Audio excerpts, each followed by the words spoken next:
What is up, everybody? Today I want to talk about motovlogging and how much money can you make on YouTube and how easy is it to make money on YouTube, because I think some people have this idea that you know, money grows on trees on YouTube. I see lots of ads even on Instagram and stuff about, you know, start a nameless, faceless YouTube channel or whatever, and you know, get people in third world countries or something to produce content for you, and you can make all this money. You know, you can make $5,000 a month from a nameless, faceless YouTube channel where I don't make any videos. And so how true is that? Can you do that with motovlogging? Right, let's answer those questions. I think I started posting like April or maybe May again. YouTube sent me a notification the other day where they were like, congrats on your channel being 10 years old. So it's been, you know, a decent amount of time that I posted those first videos. So if you go back on my channel, there's a bunch of like really old videos that aren't relevant at all to what I do now, really. It's like how to do things on your car. And I kind of left the channel alone, but it became a partner channel. Like it was in the YouTube monetization thing. I made probably about like $400 off of it or something, and then I got kicked out of the partner program many years ago because they raised the thresholds, right? They said you have to post so many more videos, or you know, all these kinds of requirements. And so I was in the YouTube to partner program at the beginning, and that would have been, I mean, 10 years ago now, 2014. So you know, not like super early to YouTube, but like, you know, I would say before a lot of the big money got into it. And now you've got a lot of competition. I mean, you got tons of channels out there making motorcycle content. So the question is, can you easily get into motovlogging today and make any money?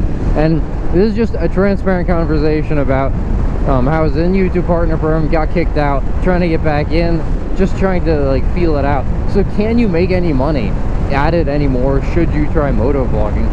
And so I think I'm around like 45 videos, maybe 40, 45 videos I've made around motorcycle content this year. And I'll be honest with you, not all of them are great, right? I was getting back into making content. I threw away a lot of videos that I took where the footage wasn't right. I mean, you have to make several videos sometimes just to try to make one good one, right?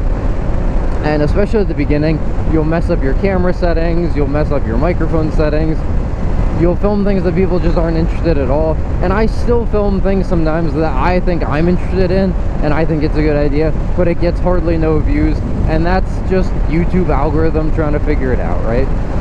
Like I posted one recently and it just did not do well, and I don't know if that's because YouTube flagged it because of health related content or anything. I don't know.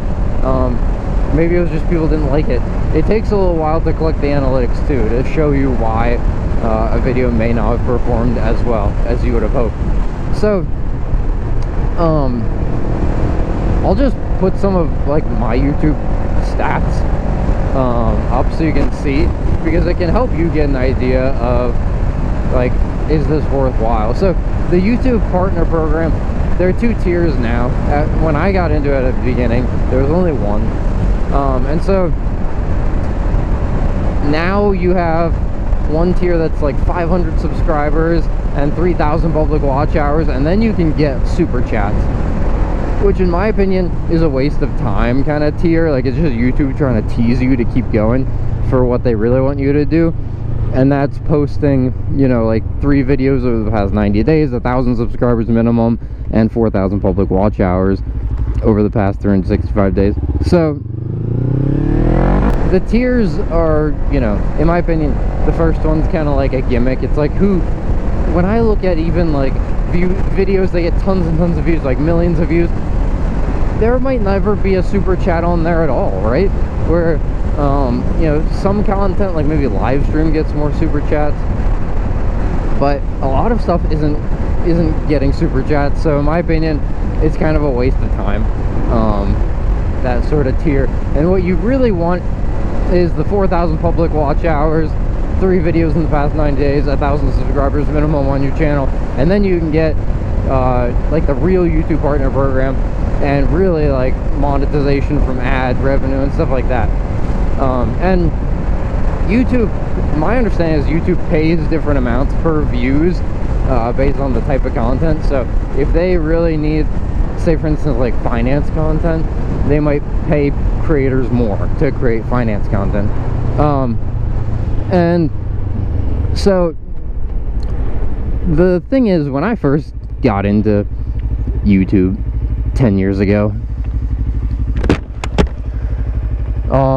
there was much less competition. Not as many people were doing it professionally. Not as many people had teams. I mean, you think about what's going on now. You think about big channels like Donut in the automotive space. You think about like Big Time, where it's like they came out of, you know, Donut, they left and immediately probably were monetized because they just pulled such a large audience with them. And so, but both of those channels, for instance, and even small motorcycle, or you know, smaller motorcycle channels, where it's like if you look by like subscriber count and stuff, I'd consider them like smaller than like Donut, right? So like Jixer Bra, or you know, some of these really like these motorcycles out there making good content, but they're not achieving the same kind of recognition and, you know, like viewership as the big channels in maybe more popular segments like automotive versus motorcycles, right? Just less people are into motorcycles. But it's like even channels like that, like they have editors, they have people making the content, and so it's like if you want to get into motovlogging now in 2025, 2024, I'm filming this at the very end of 2024, it's Christmas, it's New Year's Eve.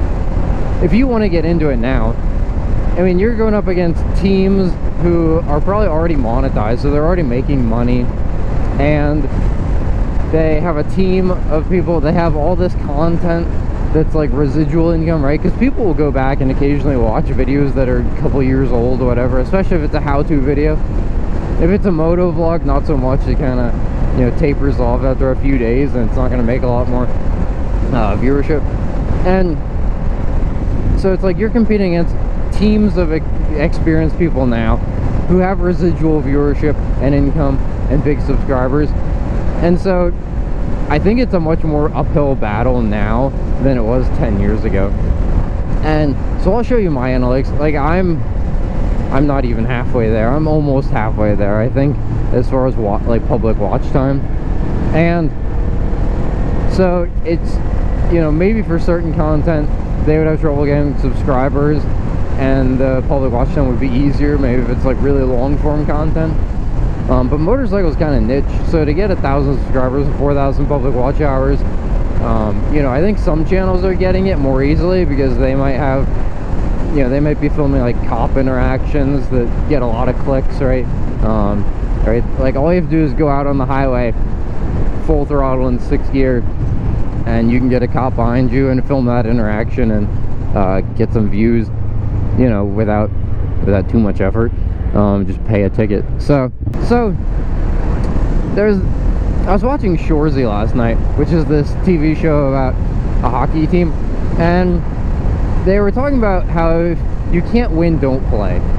And right, they were going up against a really good team, and some of their players didn't show up, and so he was like, well, if you can't win, don't play, just fight them, right? Like just start a brawl and, you know, beat the daylights out of them, and now you don't have to play. You didn't, you can't win, don't play. And so I was thinking about that concept with YouTube, where it's like you're going against, if you're trying to get monetized as a channel now, you're going against so many creators that are literally like incorporated and have teams of people creating and editing this content, writing scripts, whatever. You think about Donut Media and stuff, I mean, big venture capital money behind them. And so I would just say, first off, transparency, I'm not monetized on this channel. I make what I want, I make what I'm interested in, and I hope that you all are interested in it too. But the concept, I think, holds true of if you can't win, don't play. And so just don't play their game, right? If you get into motovlogging and you start recording videos of yourself and posting them, and you think that basically filming yourself is gonna finance tons of new bikes, you're gonna get an H2 whatever, and become an influencer overnight. Probably not. It's more difficult than they make it sound. Like most things, if it's too good to be true, it probably is. But I would say, if you're playing that game, you might lose now. As an individual content creator, trying to figure out your own topics or your own videos to make, editing themselves, like doing the maintenance on your bikes, like all this kind of work, you might lose because you're up against a team, and these teams are established, right? They have residual income from videos they've made for years. They've been monetized. They have stuff in the works, right? You might not get monetized very quickly. It might take a while, and a lot of work. So I would just encourage you, don't play their game. Like, do motovlog. I encourage more people to motovlog because I think it's a wonderful experience. But I would just encourage you, don't make it all about money. Make videos that are interesting to you, make content you enjoy, and if you treat it like YouTube is basically a free gigantic Google Drive that doesn't run out of storage space for videos, then it's actually wonderful. Like, that's the way I treat it. I know that I'm not gonna win compared to a lot of these really big channels, right? I'm not gonna be the biggest motovlog channel, not gonna be the biggest motorcycle content channel, but I can learn skills that are interesting about editing, making stuff. I have more appreciation for the people that do it now, and I get to store all of these videos, all of these thoughts, all these things on a never-ending, universally accessible storage drive that would be accessible to, you know, if I had kids, they would be accessible to my kids. They're accessible all around the world. I mean, if you think about it, it's actually a huge asset to just be able to post videos and have them accessible anywhere, and, you know, potentially make money, interact with people, build a community. I mean, I love it when people leave comments on my videos.